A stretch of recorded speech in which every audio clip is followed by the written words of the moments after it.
The elegant cream envelope arrived on a Tuesday afternoon, my father's familiar handwriting, spelling out my address in careful strokes. Inside, gold embossed lettering announced his 60th birthday celebration at Grandview Resort. My heart lifted until I reached the fine print, sophisticated evening event. No plus ones for single parents. Before I could process the words fully, my phone rang. Jessica's voice cut through the silence with practiced condescension. "We discussed this extensively, Patrick. The family wants an elegant night without childcare drama or awkward explanations about your situation. Mom agrees completely." I stared at 7-year-old Emma, coloring quietly at our kitchen table, her tongue poking out in concentration. Feeling that familiar sting of family rejection wash over me like ice water. 3 days later, I found myself staring at my laptop screen during what Jessica had termed the planning conference. My parents appeared in their living room, Dad looking slightly uncomfortable in his weekend polo shirt, while Mom adjusted her reading glasses. Jessica dominated the frame from her pristine home office, Derek hovering behind her with his arms crossed. A PowerPoint presentation filled half the screen, complete with color-coordinated slides and bullet points. As you can see, Jessica began clicking to slide number 4. We've secured the premier lakeside dining hall at Grandview Resort for Saturday evening. The venue features panoramic mountain views, a dedicated sommelier, and acoustics specifically designed for intimate conversation. Her presentation continued with military precision. Details about the live jazz quartet, the 7-course tasting menu crafted by a James Beard-nominated chef, and the carefully curated guest list of 43 attendees. This is a milestone celebration. Derek interjected, his insurance salesman smile never wavering. We want Dad to feel truly honored, surrounded by sophistication and meaningful connections. No distractions, no complications. He gestured toward Jessica's laptop as she advanced to the next slide, which featured photos of elegant table settings and crystal stemware. I cleared my throat, attempting to inject reason into their orchestrated presentation. I understand the vision, but surely we could find a solution that includes Emma. The resort must have childcare services, or I could arrange for a sitter to stay in a separate room nearby. She's incredibly well behaved, and Dad loves spending time with his granddaughter. Jessica's expression hardened, her perfectly applied makeup unable to mask her irritation. Patrick, this isn't about Emma's behavior.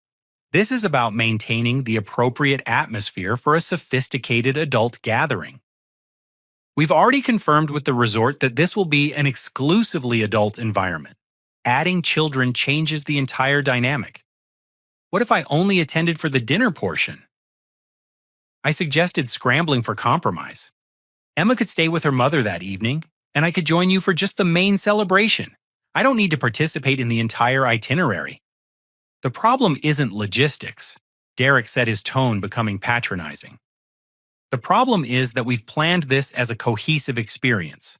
Every element has been carefully coordinated to create a specific ambiance. We can't start making exceptions without undermining the whole concept. Mom finally spoke, her voice carrying that particular inflection she used when avoiding confrontation. "Sweetheart, we just think it would be easier for everyone if you could attend without worrying about arrangements for Emma. You deserve a night to relax and enjoy yourself as an adult, not as a parent constantly managing schedules." The words stung because they revealed how my family viewed my life since the divorce. Every interaction became filtered through their perception of my complicated situation, rather than acknowledging that single parenthood was simply my reality, not a problem requiring their management. Besides, Jessica continued advancing to another slide featuring budget breakdowns. We've invested significantly in creating this experience. The total cost is approaching $12,000, which represents a substantial commitment from all of us. Something cold settled in my stomach as I processed her phrasing. "What do you mean by investment from all of us? I thought you and Derek were handling the planning and expenses." Jessica exchanged a quick glance with Derek before responding. Well, obviously, we couldn't fund something this elaborate entirely from our personal budget. We've been working with Mom and Dad to coordinate family resources.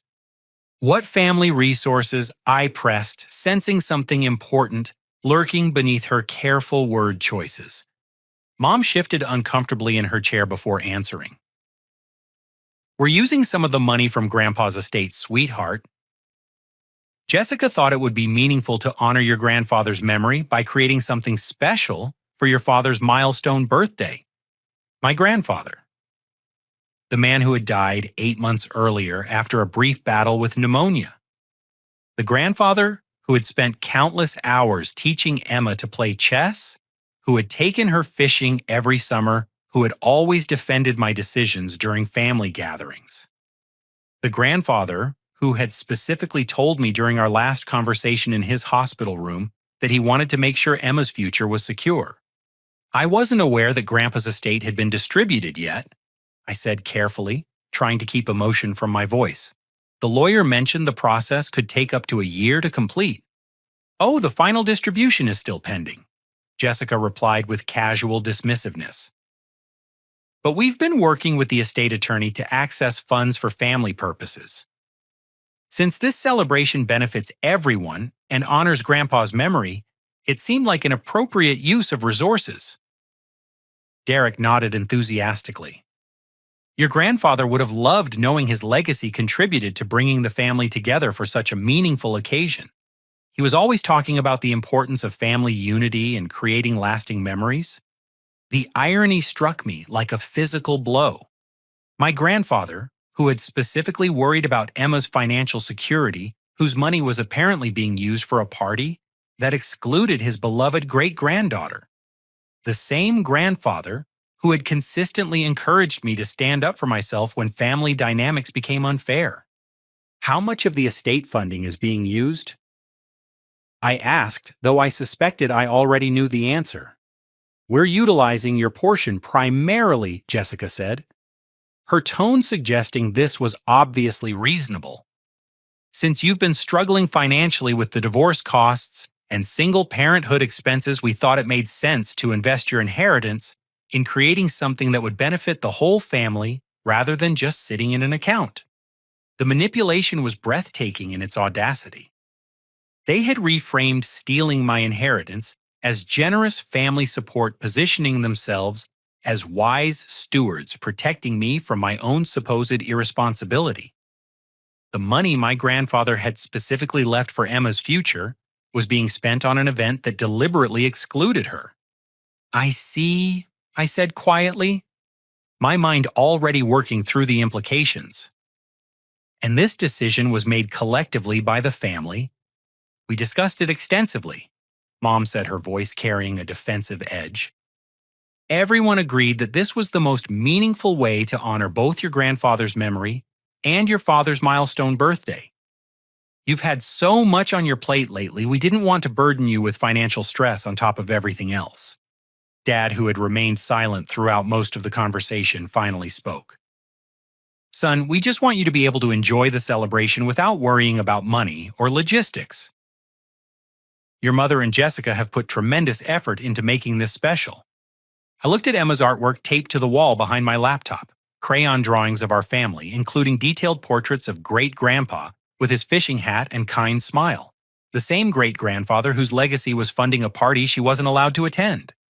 I understand, I said finally. You're right that this eliminates any financial concerns on my part. I'll plan to attend alone as requested. Jessica's relief was visible. Perfect. We'll send you the complete itinerary and dress code requirements. This is going to be such a wonderful celebration, Patrick. Dad deserves something truly special, and we're going to deliver exactly that. As the video call ended, I sat in my kitchen listening to Emma humming while she colored. She was working on a birthday card for her grandfather, carefully writing, "Happy Birthday, Grandpa," in her best 7-year-old handwriting. Inside, she had drawn a picture of the two of them fishing together, complete with a cooler full of sandwiches and her grandfather's patient smile as he helped her bait her hook. The card would never be presented at his sophisticated adults-only celebration. but I was beginning to formulate a plan that would ensure Emma's great-grandfather's true legacy wasn't forgotten. Monday morning found me in the offices of Blackwood, Harrison and Associates, sitting across from James Blackwood, the estate attorney who had handled my grandfather's will. The building's mahogany-paneled conference room felt formal and intimidating, but James himself was a soft-spoken man in his 60s who had genuinely cared about my grandfather. I'm concerned about some inconsistencies regarding the estate distribution. I began pulling out the notes I'd taken during the family video call. My sister mentioned that funds are being accessed for family purposes, but I haven't received any formal documentation about partial distributions.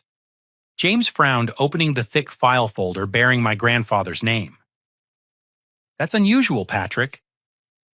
We haven't authorized any distributions yet. The estate is still in the probate process, though we're getting close to final resolution. He flipped through several documents, his expression growing more concerned. Can you tell me specifically what your sister said about accessing funds? I recounted Jessica's explanation about using estate money for my father's birthday celebration, including her assertion that my portion was being invested in the family event. James listened with increasing alarm, occasionally making notes on a legal pad. This is highly irregular, he said when I finished. No funds should be accessed without proper authorization and documentation. More importantly, there seems to be a significant misunderstanding about your inheritance. He pulled out a document I'd never seen before, a detailed breakdown of my grandfather's assets. Patrick, your grandfather's estate is considerably more complex than a simple cash distribution. He was involved in several business partnerships and property investments that he kept quite private even from most of the family. My heart began racing as James spread additional papers across the conference table. Your inheritance includes a controlling stake in 3 different businesses, including Grandview Resort, where your father's party is being held. Your grandfather became a silent partner in the resort 12 years ago, and his shares transferred directly to you upon his death. The room seemed to tilt slightly as I processed this information. I own Grandview Resort. You own 51% of Grandview Resort, James clarified, along with controlling interests in a commercial property management company and a small chain of family restaurants throughout the state. Your grandfather specifically structured these bequests to provide you with ongoing income rather than just a lump sum. He was concerned about Emma's long-term financial security. I thought about my grandfather's frequent comments about building something that lasts and his questions about my post-divorce financial planning. He had never mentioned business ownership, but he had always emphasized the importance of creating stability for Emma's future. Why wasn't I informed about these business interests? I asked, though I suspected I already knew the answer. James looked uncomfortable. Your sister has been serving as the family liaison for estate matters. All communication about the business transfers was supposed to go through her to you. She acknowledged receiving the documentation about the resort ownership and confirmed that she would coordinate with you about assuming your responsibilities. The betrayal was even deeper than I had imagined. Jessica hadn't just hidden my business inheritance. She had been actively communicating with the estate attorney while keeping me completely uninformed. She had spent months positioning herself as the responsible family member, managing complex legal matters while portraying me as too overwhelmed with personal problems to handle such responsibilities. I need to contact the resort immediately, I said. If I'm the controlling owner, I should be involved in any major events or bookings. James nodded. I'll provide you with all the documentation proving your ownership. You'll also want these financial statements showing the resort's profitability. It's been quite successful, particularly during peak tourist seasons. As I reviewed the financial documents, I realized my grandfather had left me far more than I could have imagined. The resort alone generated enough income to ensure Emma's college education would be fully funded with substantial surplus for our daily expenses. The other business interests provided additional security that would allow me to make choices based on what was best for Emma, rather than what was financially necessary. "There's one more thing," James said, pulling out a sealed envelope with my name written in my grandfather's handwriting. He left specific instructions that this should be given to you once you learned about the business inheritance. Inside my grandfather's familiar cursive writing filled 2 pages of his personal letterhead. The letter began with his characteristic warmth but quickly became more serious. "Patrick, if you're reading this, then you've discovered that your inheritance is more complicated than your family probably expected.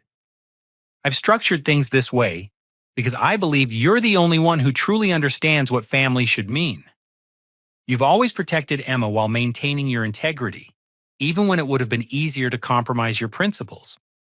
The businesses I'm leaving you aren't just financial assets.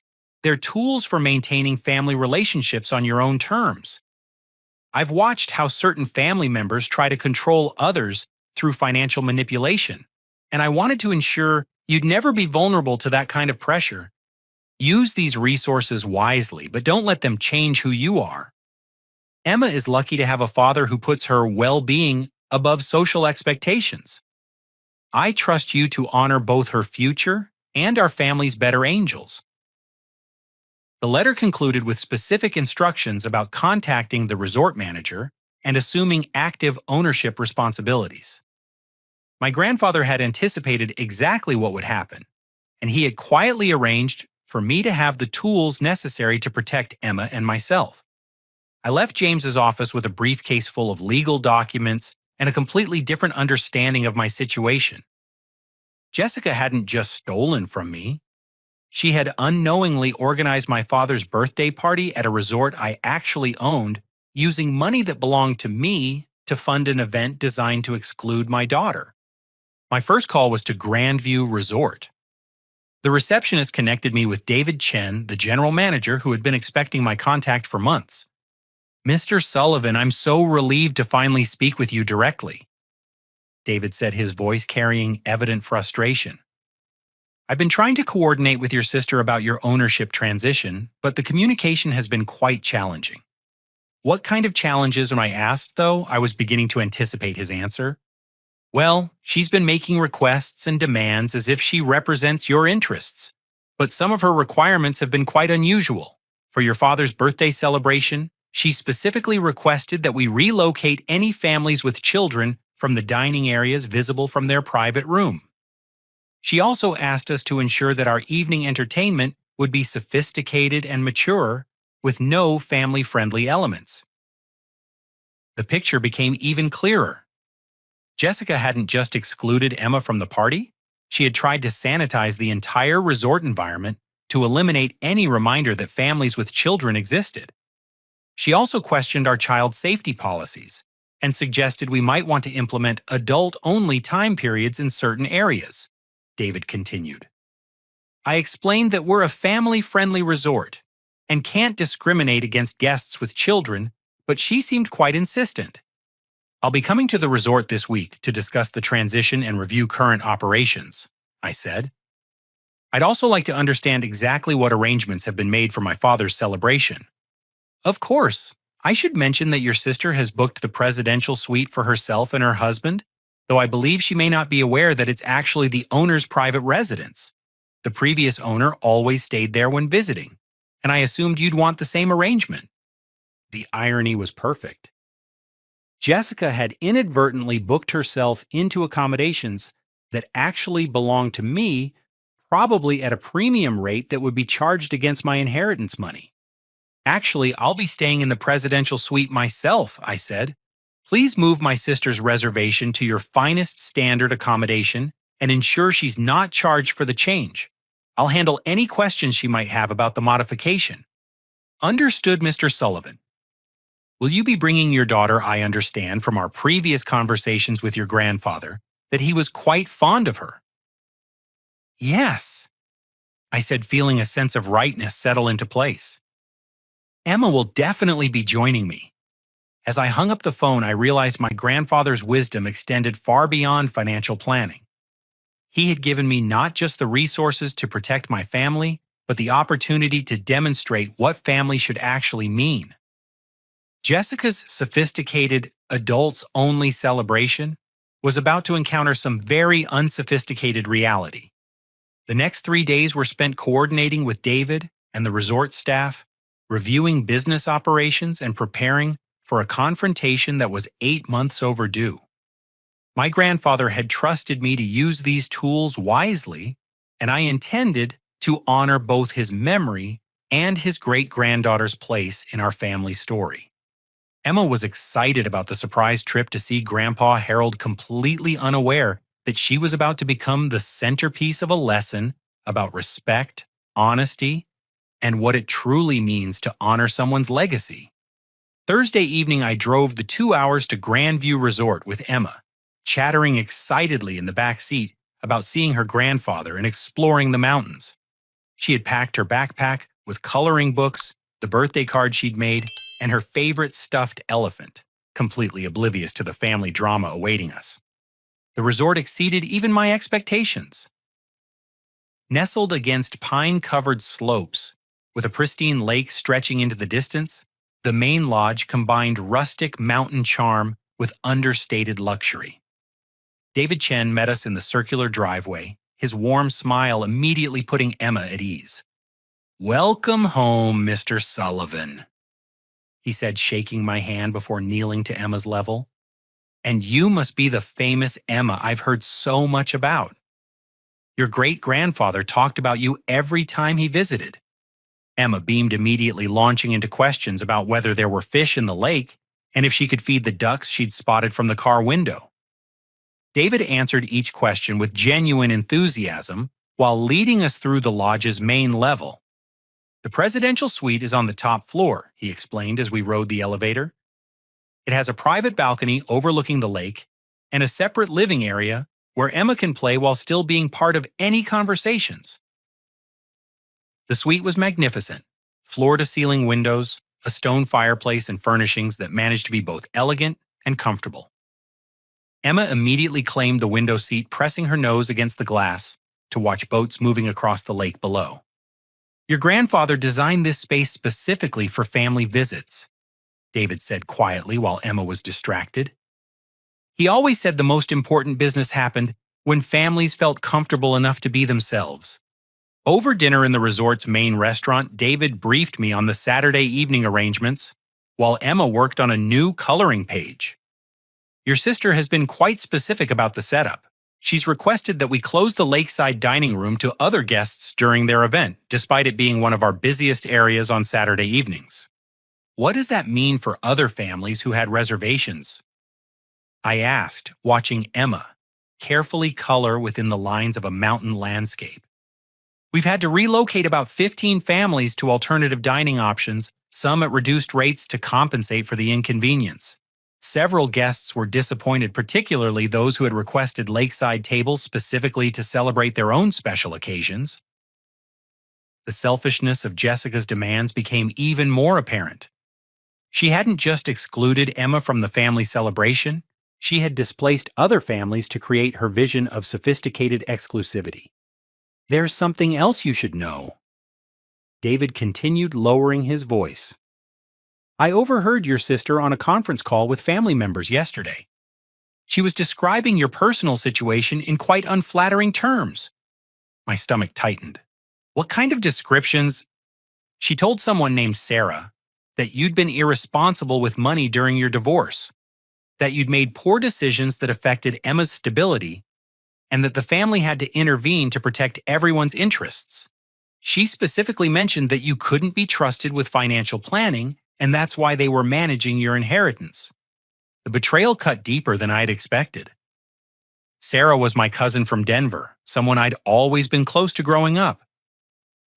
If Jessica was spreading these lies to Sarah, she was probably telling similar stories to every extended family member who would listen. She also mentioned that Derek's insurance business had been struggling and that this party would be a good opportunity for him to network with your father's business associates, David added. "It seems like they're using your father's celebration for multiple purposes." Emma looked up from her coloring. "Daddy, why do you look sad?" I managed a smile for her. "I'm not sad, sweetheart. I'm just thinking about seeing Grandpa Harold tomorrow." Are you excited about giving him your birthday card?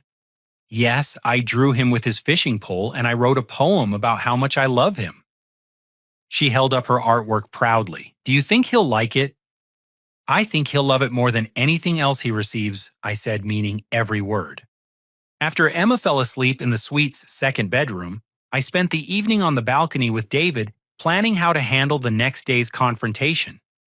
The lake reflected the mountain stars, creating a scene of such peace that it seemed impossible to imagine the family storm approaching.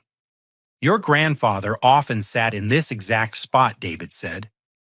He told me once that he'd learned to distinguish between people who created harmony and people who demanded it. He said the difference usually became clear during family gatherings. What did he mean by that? People who create harmony think about what's best for everyone, especially the most vulnerable family members. People who demand harmony expect everyone else to accommodate their preferences while contributing nothing to the actual well-being of the group. The wisdom felt directly applicable to tomorrow's situation.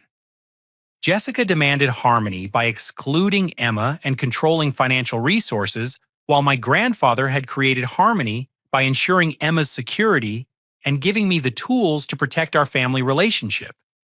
There's one more detail about tomorrow that you should know, David said. Your sister specifically requested that if any children appeared near the dining area during their celebration, security should quietly relocate them to other parts of the resort. She said it was important to maintain the sophisticated atmosphere they'd paid to create. She wants children removed by security. Those were her exact instructions. She emphasized that this was a premium event and that any disruptions should be handled immediately and discreetly. I thought about Emma's excitement to see her grandfather, her carefully prepared birthday card, and her complete innocence about family politics. Tomorrow, Jessica intended to have security remove her own niece to protect the atmosphere of a party funded by money that belonged to Emma's future. I think it's time for my sister to learn what customer service really means when you're dealing with the actual owner, I said. David smiled. I've been looking forward to this conversation for months, Mr. Sullivan. Your grandfather would be proud of how you're handling this situation. I hope so. He always taught me that families should protect each other, especially the most vulnerable members. Tomorrow we're going to see if the rest of the family remembers that lesson. As I prepared for bed, I checked on Emma one more time. She was sleeping peacefully, her birthday card for Grandpa Harold on the nightstand beside her, completely trusting that tomorrow would bring joy and family connection. I intended to make sure that's exactly what she received regardless of what Jessica had planned.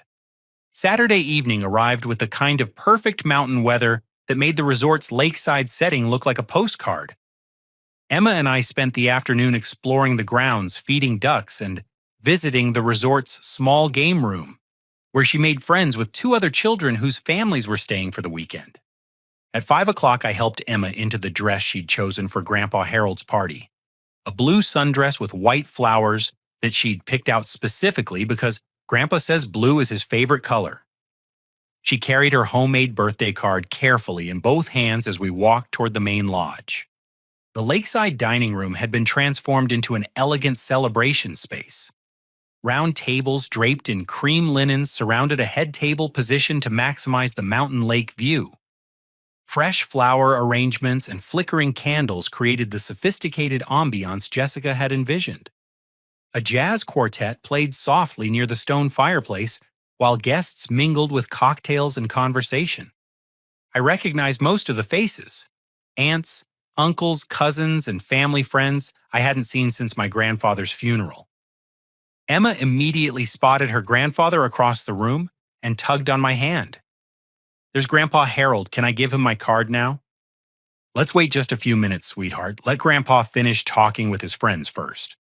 Jessica appeared almost immediately, looking stunning in a black cocktail dress that probably cost more than my monthly grocery budget. Her smile faltered slightly when she saw Emma, but she quickly recovered her composure. Patrick, you look wonderful. And Emma, what a pretty dress. Her tone was warm enough to avoid seeming rude, but I caught the slight edge of irritation. "I thought you were coming alone this evening." "Plans changed," I said simply. Emma was so excited about giving Grandpa Harold his birthday card, I couldn't leave her behind. "Of course, but we discussed the nature of this celebration. This really isn't an appropriate environment for children." Emma looked up at Jessica with confusion. "But it's Grandpa's birthday party. I made him a special card." Before Jessica could respond, my cousin Sarah approached with her husband Mike. I hadn't seen Sarah in almost a year, and her greeting felt noticeably cooler than our usual warm relationship. "Patrick, how are you managing everything?" she asked, her tone suggesting she already knew the answer wasn't good. "We've been so worried about you since the divorce." "Actually, things have been going really well," I said. "Emma and I have found our rhythm, and we're both doing great." Sarah exchanged a glance with Jessica that I wasn't supposed to notice. "That's good to hear. Jessica mentioned you've been having some financial challenges. It's nice that the family can support you during this difficult time." The manipulation was beginning immediately. Sarah had clearly been briefed on Jessica's version of my situation, complete with implications that I needed family financial intervention. "I think there may have been some miscommunication," I said carefully. "My financial situation is actually quite stable." "Oh, well, that's wonderful," Sarah said, though her expression suggested she didn't believe me. "Jessica explained about the inheritance trust that's being managed to help with your planning. It sounds like a wise arrangement." Emma tugged on my sleeve. "Daddy, what's an inheritance trust?"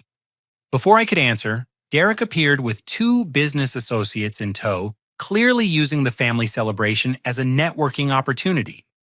"Patrick, I'd like you to meet Tom Bradley and James Morrison from the Colorado Insurance Commission. Gentlemen, this is my brother-in-law. He's been going through some personal transitions, but the family's been helping him get back on his feet." The condescension was breathtaking. Derek was introducing me to potential business contacts as a family charity case, using my supposed difficulties to enhance his own image as a generous family man. Tom Bradley shook my hand with the kind of sympathetic smile usually reserved for disaster victims. "Derek tells us you've been facing some challenges since your divorce. It's great to see family members supporting each other during tough times." "Actually, I'm doing quite well," I said, maintaining my composure for Emma's sake. The divorce was the best decision I could have made, and single parenthood has been incredibly rewarding.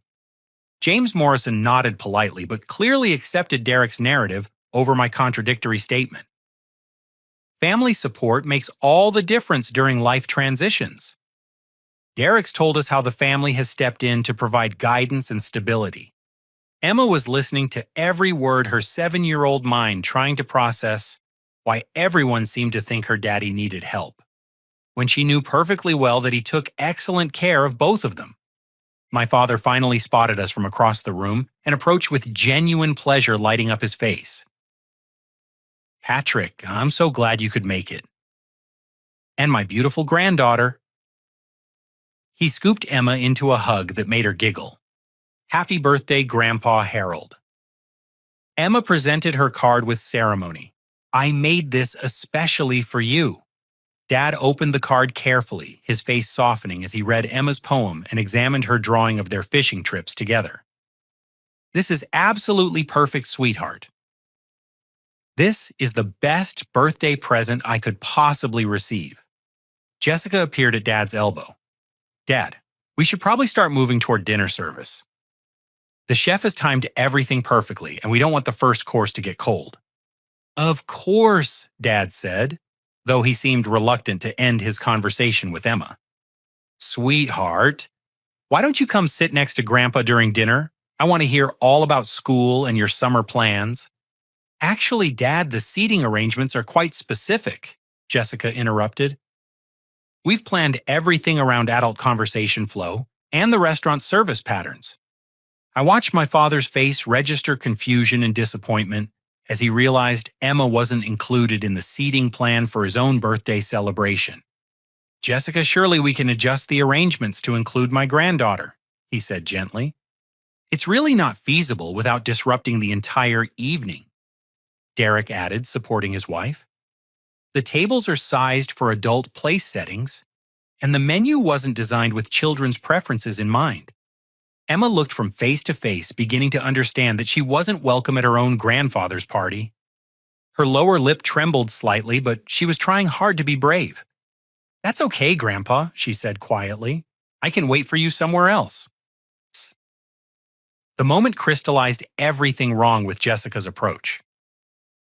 My 7-year-old daughter was volunteering to exile herself from her grandfather's celebration to avoid causing problems for the adults who had excluded her. "No, sweetheart," I said firmly. "You're not waiting anywhere else. This is Grandpa's birthday, and you belong here with the family." Jessica's composure finally cracked slightly. "Patrick, we've discussed this repeatedly. This is not an appropriate setting for children, and we've spent months planning an adult celebration. You can't simply ignore our arrangements because you've changed your mind about childcare." The conversation was attracting attention from nearby guests who were beginning to turn and watch our exchange. Emma pressed closer to my side, confused and hurt by the tension surrounding her presence. "Besides," Derek added in a lower voice, "this event represents a significant financial investment. We can't accommodate last-minute changes that affect the entire atmosphere we've created." My Uncle Robert approached, having overheard enough of the conversation to form opinions. "Patrick, maybe it would be easier for everyone if Emma could find something fun to do in the game room. The resort probably has activities for children during adult events. Or we could arrange for one of the staff members to supervise her in the lobby area," suggested my Aunt Linda. "That way she's still nearby, but the celebration can proceed as planned." I realized that multiple family members were casually suggesting that my daughter be removed from her grandfather's birthday party to accommodate Jessica's vision of sophistication. They had accepted the premise that Emma's presence would somehow diminish the celebration rather than enhance it. "The resort has excellent childcare services," Jessica added, sensing support from the extended family. "Emma could have a much more enjoyable evening with age-appropriate activities rather than sitting through adult dinner conversation." Emma finally spoke up, her voice small but clear. "I just wanted to give Grandpa his birthday card and tell him about the fish I caught with Great-Grandpa this summer." The reference to my grandfather, Jessica's manipulation of whose money was funding this entire event, hung in the air like an accusation. Dad's face showed growing discomfort as he processed the family dynamics playing out in front of the assembled guests. That's when I noticed David Chen moving purposefully through the crowd toward our group. His expression professionally neutral, but his timing precisely calculated. David approached our family cluster with the polished authority of a seasoned hospitality professional. His timing was flawless, arriving just as the tension reached its peak, and multiple conversations were drawing attention from other guests. "Excuse me, Mr. Derek Harrison." David addressed Derek, directly consulting a tablet in his hands. "I'm David Chen, the resort's general manager. I need to speak with you about a scheduling adjustment for this evening's event." Derek immediately bristled, his insurance salesman instincts kicking into defensive mode. "What kind of scheduling adjustment? Our reservation was confirmed weeks ago, and we've paid premium rates for exclusive access to this dining room." "Yes, sir, I understand your position. However, the resort owner has requested that your party relocate to our Alpine room for the remainder of the evening. It's equally elegant with panoramic mountain views and exclusive access to our outdoor terrace." Jessica stepped forward, her voice rising with indignation. "Relocate? We specifically booked this lakeside dining room because of its ambiance and layout. We've spent months planning every detail around this exact space. I apologize for the inconvenience, but the owner's requests take priority over standard reservations," David explained calmly. "The Alpine room actually offers superior acoustics for your jazz quartet, and the lighting is more flattering for photography." "This is completely unacceptable," Derek declared, his voice carrying across the room, as other guests turned to observe the commotion. We have a legal contract for this space, we've paid significant fees for exclusivity, and we're not going to be shuffled around like second-class customers. Dad looked increasingly uncomfortable as the confrontation escalated. Maybe we could discuss this privately. I'm sure there's a reasonable solution that works for everyone. The reasonable solution is honoring our original agreement. Jessica snapped her composure, finally cracking completely. I want to speak with the owner immediately. This kind of treatment is absolutely unacceptable for a celebration of this importance. Emma pressed even closer to my side, overwhelmed by the angry voices and hostile atmosphere. Her birthday card for Grandpa Harold was getting crumpled in her nervous grip. I understand your frustration, David continued with unflappable professionalism. Would you like me to arrange a meeting with the owner to discuss this situation directly? Yes, immediately, Derek demanded. I want to know exactly why we're being treated this way, and I want assurance that this won't affect the quality of service for the remainder of our event. Jessica nodded emphatically. Bring the owner here right now. This is a family milestone celebration, with 43 guests, including business associates and extended family members. The owner needs to understand the level of service we expect for premium rates. I'll also be filing complaints with the State Tourism Board and posting detailed reviews on every travel website, Derek threatened. This kind of arbitrary treatment is completely unprofessional. Dad reached for Derek's arm. Let's not escalate this unnecessarily. I'm sure we can work something out. No, Harold, this is about principle, Jessica declared. We've planned this celebration for months, invested thousands of dollars, and coordinated schedules for dozens of people. The resort can't simply change the terms because they feel like it. My cousin Sarah and her husband Mike had joined the growing circle of onlookers, along with several of Dad's business associates and other family members. The confrontation was becoming a public spectacle that was exactly what Jessica had tried to avoid by excluding children. The owner is actually present at the resort this evening, David informed them. He's been observing the celebration from the presidential suite. I can arrange for him to address your concerns directly if you'd prefer. Perfect, Derek said, crossing his arms in a gesture of aggressive expectation. Tell him we expect an immediate explanation and a satisfactory resolution. We're not going to accept being treated like ordinary customers when we've paid for premium service. Actually, the owner is right here in this room, David said, his professional demeanor giving way to a slight smile. Mr. Patrick Sullivan, would you like to address these concerns directly? The silence that followed was absolute and devastating. Jessica's face went through a rapid sequence of emotions: confusion, recognition, disbelief, and finally dawning horror as she processed what David had just announced. Derek's mouth fell open as he stared at me, his aggressive posture deflating like a punctured balloon. The business associates he'd been trying to impress watched with fascination as the family dynamics exploded into public view. Dad looked completely bewildered. Patrick? What's he talking about? Emma, still clutching her birthday card, looked up at me with wide eyes. Daddy, are you the owner of this whole place? My cousin Sarah stepped backward, her expression shifting from condescension to mortification as she realized the implications of her earlier comments about my financial struggles.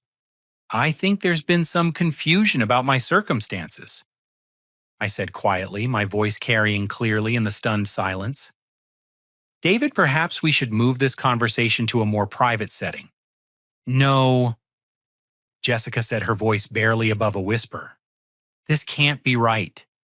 Patrick doesn't own anything. He's been struggling financially since the divorce.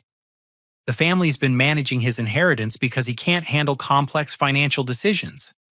The assembled guests began murmuring among themselves, clearly sensing that they were witnessing a family drama far more complex than a simple scheduling conflict. Tom Bradley, one of Derek's insurance contacts, stepped forward with a confused expression. Derek, I thought you said your brother-in-law needed family financial support. There's obviously been some mistake, Derek said weakly, though his conviction was clearly shaken. Patrick, what exactly is David talking about? I looked at Emma still pressed against my side and made my decision. My grandfather's letter had emphasized the importance of using these resources to maintain family relationships on my own terms, protecting Emma while demonstrating what family should actually mean. Grandpa, are you still having your birthday party? Emma asked, completely focused on what mattered most to her. Dad knelt down to Emma's level, his voice gentle despite the chaos surrounding them. Of course, sweetheart. This is still my birthday, and you're still the most important guest here. Mr. Sullivan. David said formally, would you like me to explain the situation to your family? I looked around the circle of faces, some confused, some embarrassed, some clearly calculating the implications of this revelation. Jessica's face had gone pale as she began to understand the magnitude of her miscalculation. I think it's time for some honesty, I said. But first, Emma has something important to give her grandfather. As Emma proudly handed over her homemade birthday card, I prepared to reveal how deeply Jessica's manipulation had undermined our family and how my grandfather's wisdom was about to restore the balance she had destroyed. Dad accepted Emma's card with trembling hands, his eyes never leaving my face as he tried to process the impossible situation unfolding around us. The jazz quartet had stopped playing and the entire dining room had fallen into expectant silence. Emma, sweetheart, I said gently, would you like to sit with Grandpa Harold while Daddy explained some grown-up things to the family? Emma nodded and climbed onto Dad's lap, completely trusting and oblivious to the magnitude of the confrontation about to unfold. Dad wrapped his arms around her protectively, his businessman's instincts clearly sensing that whatever came next would be significant. I pulled out my phone and opened the photos I'd taken of the legal documents James Blackwood had provided. 8 months ago, when Grandpa died, he left me a considerable inheritance. But it wasn't just money. It was a collection of business interests that he'd built quietly over many years to provide security for Emma's future. Jessica found her voice, though it came out strained and defensive. That's impossible. The estate attorney said the business distributions wouldn't be finalized for months. I've been coordinating with him about the timeline. You've been coordinating with James Blackwood. I agreed, swiping to display copies of email exchanges on my phone screen. But you never shared any of that communication with me. Instead, you told me that Grandpa's estate was just a cash distribution that would take months to process. I turned the phone toward the assembled family, showing detailed documentation of business ownership transfers. Grandpa left me controlling interests in 3 companies, including 51% ownership of Grandview Resort. James has been trying to coordinate with me for months, through Jessica, who apparently never passed along any of his messages. My Uncle Robert stepped closer to examine the documents, his expression shifting from skepticism to amazement. Patrick, this shows substantial business assets. These companies generate significant annual revenue. The resort alone provides more than enough income to cover Emma's education and our living expenses. I continued. Grandpa specifically structured the inheritance this way because he was concerned about her long-term financial security.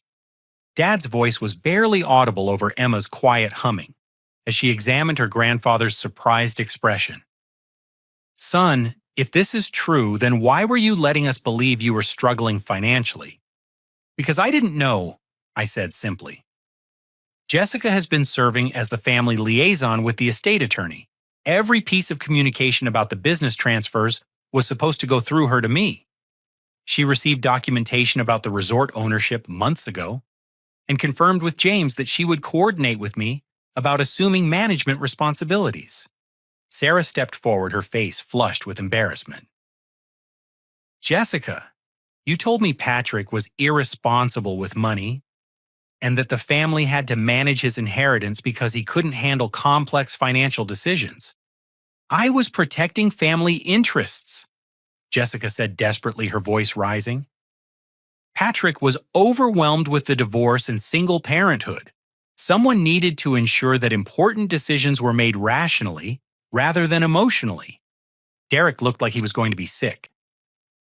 Jessica, what exactly did you tell the estate attorney about Patrick's situation?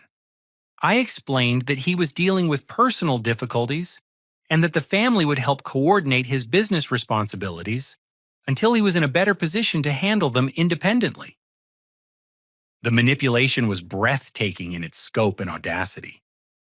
Jessica had systematically positioned herself as my caretaker while hiding the very assets that proved I didn't need caretaking. There's more, I said, pulling up financial records that David had provided. Jessica has been spending my inheritance money without my knowledge or consent, the $12,000 for tonight's celebration that came from my portion of Grandpa's estate. Emma looked up from her position on Dad's lap. Daddy, why is everyone talking about money when it's Grandpa's birthday? Because sometimes grown-ups make mistakes about what's important, sweetheart, I said. But we're going to fix that right now. I addressed the room, including the business associates Derek had brought to impress. For the past 8 months, my family has believed I was struggling financially because my sister systematically hid information about my inheritance.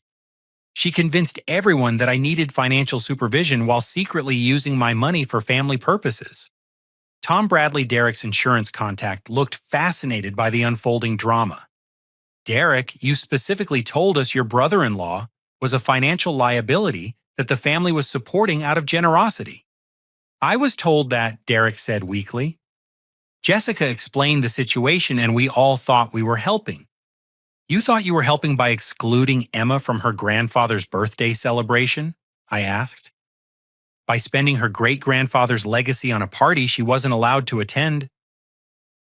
The question hung in the air like an accusation. Emma's presence on Dad's lap made the cruelty of the exclusion impossible to ignore. The sophisticated adults-only atmosphere Jessica demanded came at the cost of displacing other families from their reserved tables.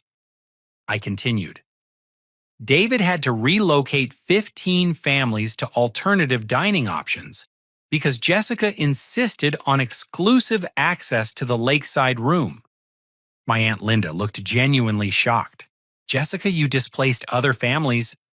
I was creating a special experience for Dad's milestone birthday, Jessica protested. Every detail was planned to honor him appropriately.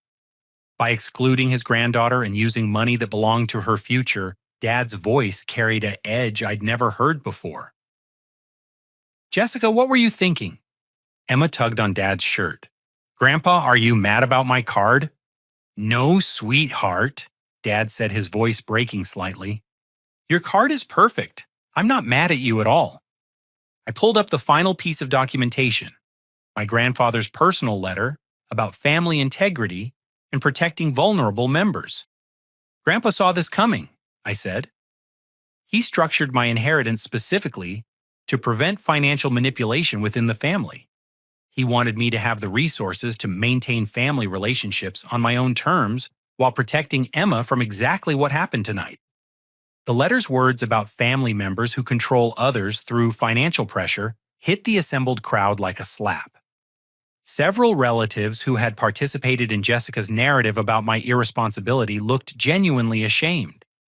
Jessica, I said finally, you've spent 8 months telling everyone that I was financially irresponsible while secretly stealing my inheritance and excluding my daughter from family gatherings. You've damaged my relationships with extended family based on lies you created to justify taking money that belonged to Emma's future. Derek was staring at his wife with growing horror as he realized the scope of her deception. Jessica, you told me the estate attorney recommended family management of Patrick's inheritance. You said Patrick had requested our help with financial planning. I was making decisions in everyone's best interest, Jessica said desperately.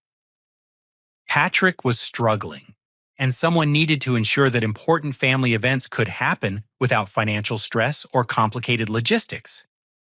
Complicated logistics like including Grandpa's granddaughter in his birthday celebration, I asked. The devastation was complete. Jessica's manipulation had been exposed in front of extended family business associates, and most importantly, in front of the father she'd claimed to honor with her sophisticated planning. Emma slid down from Dad's lap and walked over to me, taking my hand. "Daddy, can we still have birthday cake with Grandpa?" Her innocent question cut through all the adult complexity and returned focus to what the evening should have been about. Dad's eyes filled with tears as he looked at his granddaughter, the child Jessica had tried to exclude from his celebration. "Of course we can have birthday cake, sweetheart," I said. "In fact, I think it's time to show everyone what Grandpa's birthday should really look like." The reckoning was complete, but the healing was just beginning. The silence that followed Emma's simple request for birthday cake lasted several heartbeats before Dad stood up, his decision clear in his expression. "You know what, Emma? You're absolutely right. This is supposed to be a birthday party, and birthday parties should include the people who love you most." He walked over to where Jessica stood, frozen, her face a mixture of shame and defiance. "Sweetheart, I need you to understand something. The most valuable thing about tonight isn't the elegant decorations or the sophisticated menu. It's having my family together, especially my granddaughter." Jessica's composure finally cracked completely. "Dad, I just wanted to give you something special. I wanted to create a celebration that honored your accomplishments and brought the family together in a meaningful way." By excluding Emma? Dad's voice was gentle but firm. "By telling lies about your brother and stealing money that belonged to your niece's future? That's not bringing family together, Jessica. That's tearing family apart." Derek stepped forward, his face pale with embarrassment. "Mr. Harrison, I need to apologize. I believed Jessica's version of Patrick's situation, and I supported decisions that were completely unfair to both Patrick and Emma. I appreciate that, Derek, but the real apologies need to go to my son and granddaughter." Emma tugged on Dad's jacket. "Grandpa, I don't want people to be sad at your birthday party. Can we just have cake and be happy?" Her 7-year-old wisdom cut through the adult complexity with startling clarity. This was supposed to be a celebration, not a confrontation, and my daughter was trying to restore joy to her grandfather's special evening. "Emma's right," I said, making a decision that surprised even myself. "Jessica, Derek, I'm not interested in pursuing legal action or demanding immediate financial restitution, but there are going to be some changes in how our family operates." I pulled out my phone and opened the resort's event management app, which David had shown me earlier. "First, we're going to modify tonight's celebration. David, please open the lakeside dining room to all resort guests. Any family that was displaced by our exclusive booking should be invited to join us with dinner on the house." David smiled, already pulling out his own tablet. "I'll make those arrangements immediately, Mr. Sullivan." Second, I continued, "Jessica and Derek, you're going to attend family counseling sessions focused on communication and trust. The cost will come out of the money you owe to Grandpa's estate, which means you'll be paying for your own education about healthy family dynamics." Jessica looked like she wanted to protest, but Derek put his hand on her arm. "That's more than fair, Patrick. We clearly need help understanding how to be better family members. Third, you're both going to write personal apologies to Emma, not to me, but to her. She's the one who was excluded from her grandfather's birthday party, and she deserves to understand that what happened to her was wrong." Emma looked up at me with confusion. "Do they not like me?" The question broke something in Jessica's expression. She knelt down to Emma's level, tears beginning to flow. "Oh, sweetheart, of course I like you. I love you so much. Aunt Jessica made some very bad decisions, and I hurt your feelings when I was trying to plan something special for Grandpa." "Did I do something wrong?" Emma asked, her innocence making the question even more devastating. "No, baby, you didn't do anything wrong," Jessica said, her voice breaking. "Aunt Jessica forgot what's really important about family parties." Dad wiped his eyes, clearly moved by watching his daughter take responsibility for her mistakes. "Emma, would you help Grandpa with something important?" "What?" "I want to change this party so it's the kind of celebration great-grandpa would have loved. He always said the best parties were when all the generations could enjoy themselves together. Can you help me make sure tonight is that kind of party? Emma brightened immediately. Can we invite the kids I met at the game room, and can we move some tables so families can sit together? That's exactly what we're going to do, I said. David, can we rearrange the seating to accommodate families and make this more of a community celebration? Absolutely. We can combine your private dining with our Saturday evening family service. It'll create a much more inclusive atmosphere. Over the next hour, the entire character of the evening transformed. Families who had been displaced by Jessica's exclusive booking joined the celebration, bringing children who immediately gravitated toward Emma. The jazz quartet adapted their playlist to include more interactive music that engaged multiple generations. Sarah approached me during the transition, her embarrassment evident. Patrick, I owe you a huge apology. I completely believed Jessica's story about your situation, and I treated you like someone who needed pity rather than respect. Sarah, I understand why you believed her. Jessica is convincing, and she positioned herself as the responsible family member managing a crisis. But I should have talked to you directly instead of accepting secondhand information about your life. You're right, and I appreciate you acknowledging that. Going forward, maybe we could maintain our relationship directly, instead of filtering everything through other family members. The conversation represented exactly what I'd hoped would emerge from this confrontation. Family members taking responsibility for their choices and committing to more honest communication. By the time we reached the birthday cake ceremony, the dining room was filled with laughter and genuine connection. Emma had made friends with several other children, and Dad was beaming as he watched multiple generations of both family and resort guests celebrating together. Before I blow out my candles, Dad announced, I want to say something important. Tonight started with hurt feelings and misunderstandings, but it's ending with exactly what a birthday should be: people who care about each other, choosing to enjoy each other's company. He looked directly at Emma. My beautiful granddaughter reminded us that birthdays are about love and cake and being happy together. That's a lesson her great-grandfather would have been proud to see her teach. Emma clapped enthusiastically as Dad blew out his 60 candles, her earlier confusion replaced by pure joy at seeing her grandfather happy. During the cake service, Derek pulled me aside for a private conversation. Patrick, I need you to know that Jessica's deception about your financial situation affected more than just family relationships. I made some business decisions based on what I thought was your vulnerability, and those decisions weren't ethical. What kind of decisions? I recommended insurance policies for you that included higher premiums because I believed you were financially unstable and represented a higher risk. I also discussed your supposed situation with other agents as an example of how family support could influence coverage decisions. The confession revealed another layer of how Jessica's lies had affected my life in ways I hadn't even realized. Derek, I appreciate your honesty about this. I want to make it right. I'll review your coverage and ensure you're getting appropriate rates, and I'll correct the misinformation I shared with other professionals. As the evening wound down, Jessica found a quiet moment to approach Emma and me together. Patrick, I know apologies aren't enough to fix what I've done.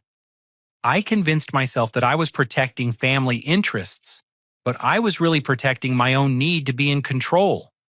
Emma looked up at her aunt with the directness that only children possess. Why did you say I couldn't come to Grandpa's party? Because I thought adult parties should only have adults, and I forgot that you're one of the most important people in Grandpa's life. I made a mistake and I hurt your feelings. Are you going to remember that I'm important next time? Yes, sweetheart. I'm going to remember that family parties should include all the family, especially you. Emma considered this seriously before nodding. Okay. Do you want to color with me sometime I have new markers? The innocence of her forgiveness brought tears to Jessica's eyes. I would love to color with you, Emma. As we prepared to leave, David presented me with a comprehensive report on the resort's operations and my responsibilities as owner. Your grandfather would be proud of how you handled this situation, he said. He always believed that the best business decisions were the ones that brought people together rather than driving them apart. Emma fell asleep in the car on the drive home, exhausted by the emotional intensity of the evening, but secure in the knowledge that her family loved her and wanted her present at important celebrations.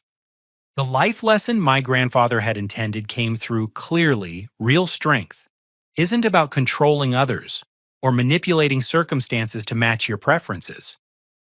Real strength is about protecting the most vulnerable members of your family while maintaining your own integrity, even when that requires difficult conversations and uncomfortable confrontations.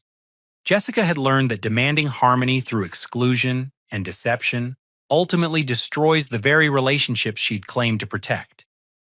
Dad had learned to distinguish between sophisticated planning and genuine family connection. And I had learned that my grandfather's gift wasn't just financial security, it was the tools necessary to ensure that Emma would always know her place in our family was valued and protected. Most importantly, Emma had learned that when adults make mistakes, they can acknowledge those mistakes and work to fix them. She had seen her family choose love over pride, inclusion, over exclusivity, and honesty over comfortable deception. The evening ended not with the sophisticated elegance Jessica had planned, but with something far more valuable: a family that had chosen to grow through conflict rather than be destroyed by it. Have you ever found yourself in a situation where someone's attempt to help you actually made things worse because they acted on assumptions rather than asking what you actually needed? I'd love to hear your stories about family dynamics and how you've navigated complex relationships in the comments below.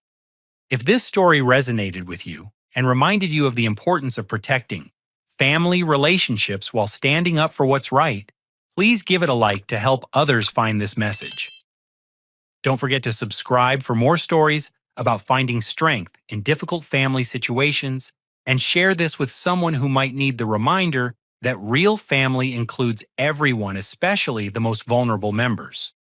Thank you for joining me on this journey through a difficult but ultimately healing family confrontation.